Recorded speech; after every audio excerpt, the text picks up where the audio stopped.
So after 30 years, we're finally back in the studio. How do you feel about the recording session last night? Oh, I felt it was wonderful. It was a blessing in disguise. You made a dream of mine basically come true, and I appreciate that so much. I just wish the people who we have played with in the past would have been around to see what we've been trying to achieve for all those many years, to see it done yesterday.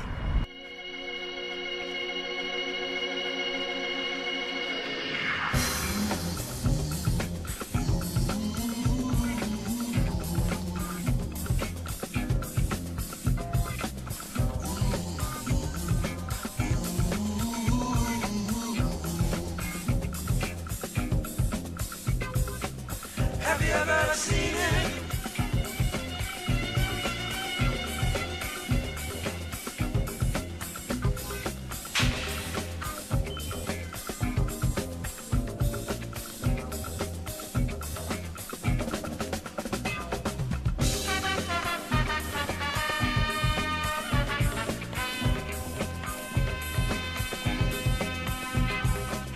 Have you ever seen it?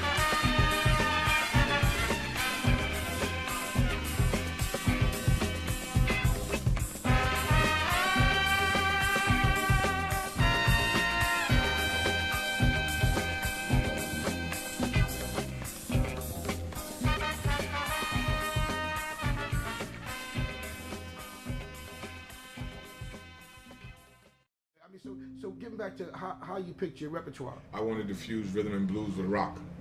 Okay. See, the only person I've ever heard do it was Sly. Yeah. Sly did sure. it. Yeah, he You did. know, and he had one of the greatest bass players that I have ever heard in my life, and that was Larry Graham. And I had the pleasure of having one of the greatest bass players ever played with me, Doc Timberlake. Yeah, yeah. You Larry know? Graham was my idol anyway. I know. Because growing up, I liked that whole sound because That's it was why different. I loved the funk. Yeah, it was different from a lot of the R&B stuff. Yes. Because the R&B stuff was like 4/4 repeated, but Larry Graham would double everything. Yes. And that was a whole nother sound. So I leaned toward that sound. That sound. And yeah, that was the sound of the 60s and the 70s. That's the sound. That was the sound. You had a guy by the name of Bernard Turby who played with the James Brown band. He was also the bass player for James Brown. Right. He was also similar sound to Larry Graham. If you hear some of James Brown's music back in the 60s, Cold Sweat, Prison of Love, Papa's Got a Brand New Bag, Yeah. you will hear Bernard Purdy Okay. work on that. I mean, And I remember when you were at MTCs, you guys used to do a lot of that. Yes. It was a lot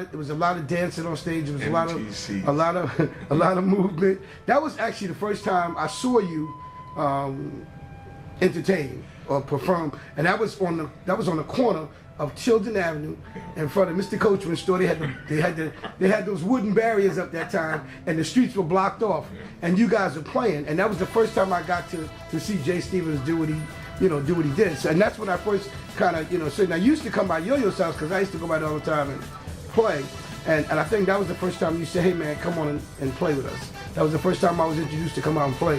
So for me, it was like going to college, because I'd never been in a band of that magnitude. You know, guys doing what they got to do. So most of the time, I was just quiet because I was just, glad to be part of the band. I was the youngest member of the band, and I remember I would just want to, the music that we were playing, I was kind of enchanted by the music, like mandrill and all that stuff, because I wasn't playing that with the other groups.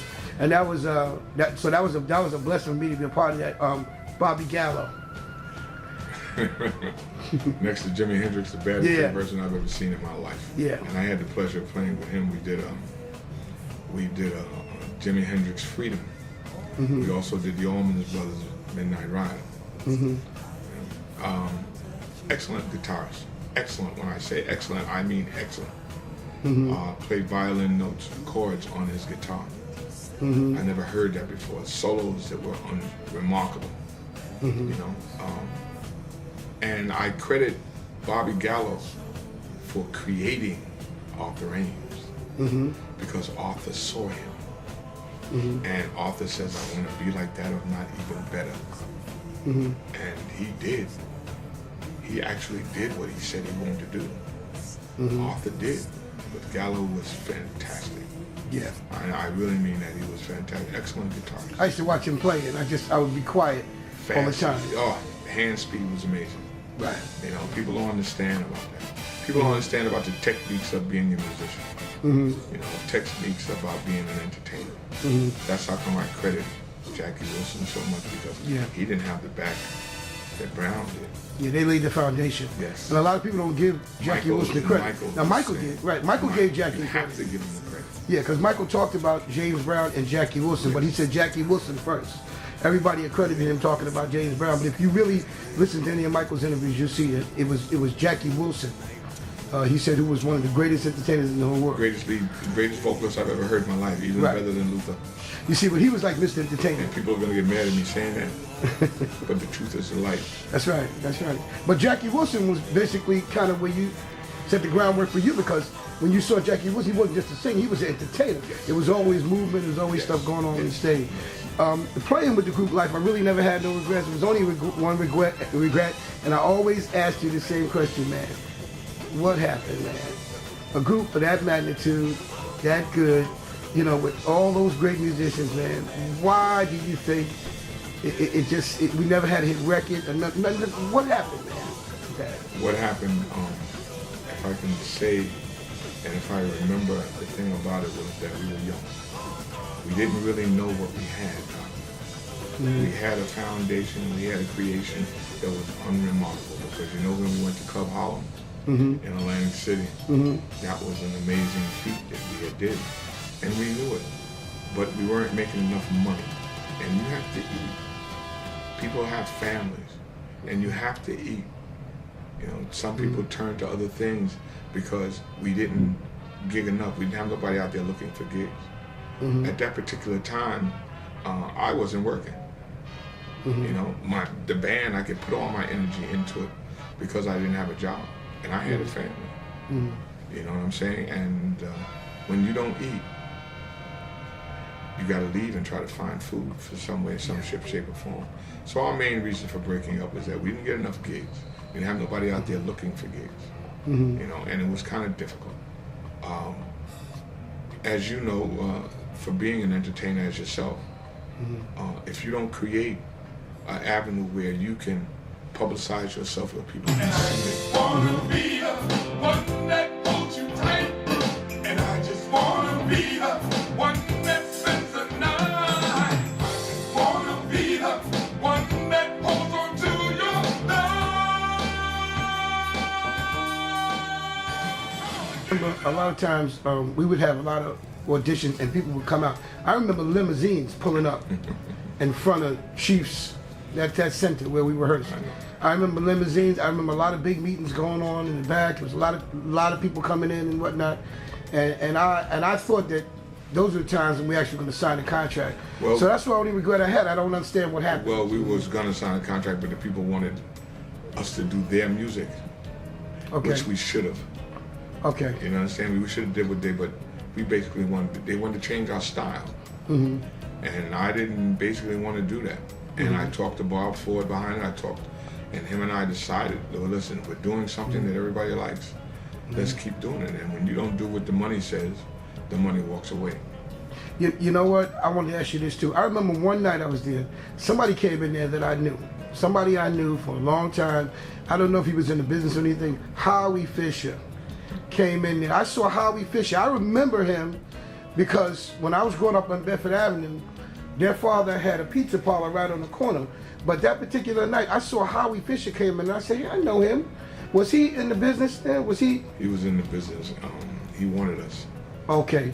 I always wanted to talk to you about that. I was saying, what is he doing here? He wanted 50% of everything we made. Oh, okay. Well, I ain't even got to say no more, right? Yeah, exactly. You ain't getting 50% of this. Yeah. You might get 20, but you ain't getting 50. And so he feel, well, I can put you here and I can put you there. Put me there first. Let me see what you give me. But he wanted us to sign a contract with him to be manager, and every record company and every gig we did, he had that 50%. I wouldn't accept it. Hey Jay, when did you know that life was coming to an end, man? When Bob Ford missed the rehearsal, and I'm going to be truthful about that. We had an opportunity to do a gig in Manhattan. If I'm not mistaken, I think it was Lloyd Price Turntable. And Bob missed the rehearsal to do something else.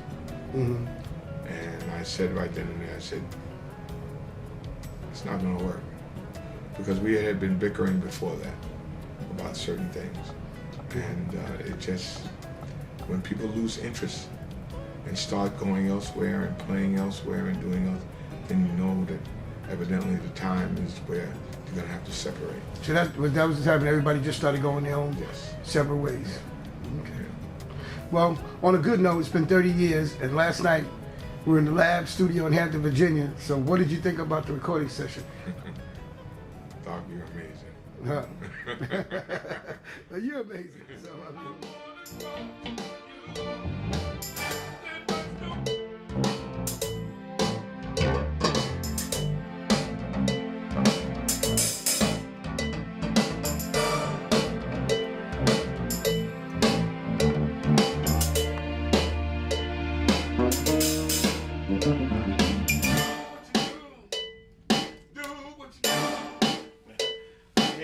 tight.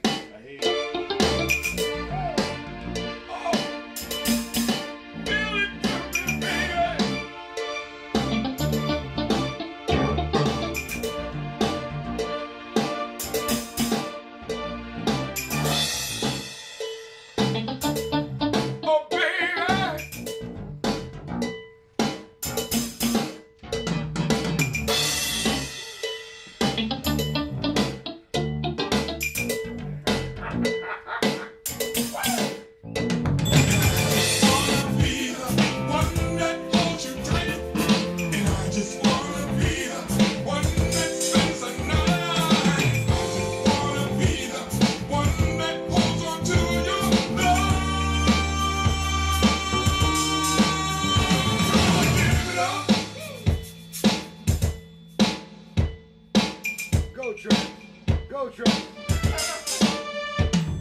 Do what you do. Do what you do. I like it, girl. Do it. You got a spot right Give it up.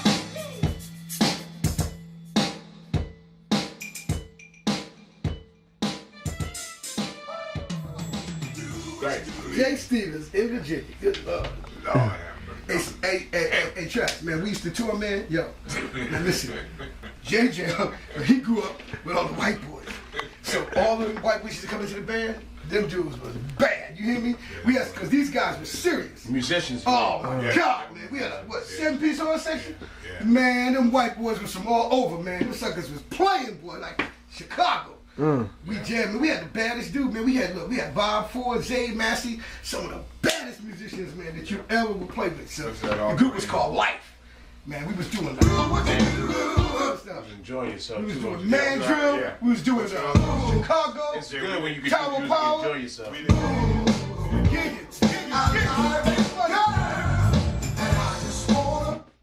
See right there? You know when you do that, when you go to that channel, Yeah. you're going to feel No, listen. I like it. Hold on for a minute. Got you. I already got you covered. Okay. You got to remember, listen, we haven't What's it? started. What's What's it? going to have to happen is, that's going to have to be defined as a change. I told JJ what we're going to do is, we're going to either beef the drums up or we're going to beef something up so you'll know that it's going into the change. Right now, it's just going into the It change. could be, you know what, you could add, like, say, for instance, Kim and somebody else, you could put some background vocals in that part, because when you go there, listen to when you go there, it like,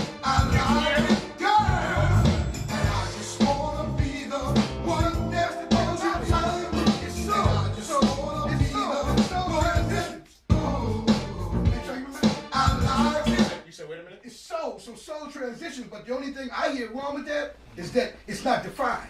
Okay. What I mean is that you don't know that it's going, it just goes into the change. Yeah, it you does don't know. go into change. Normally, you'll know when it's going to change by, like, take it to the bridge, or you hear something. It's not defined.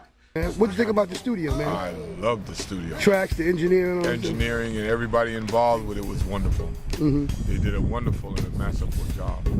Was it difficult for you, man, to go in there? It wasn't difficult, but I'll tell you something, it was very different because I hadn't done it so long. But with the help that you gave me, the guidance that you gave me through it, it was easy.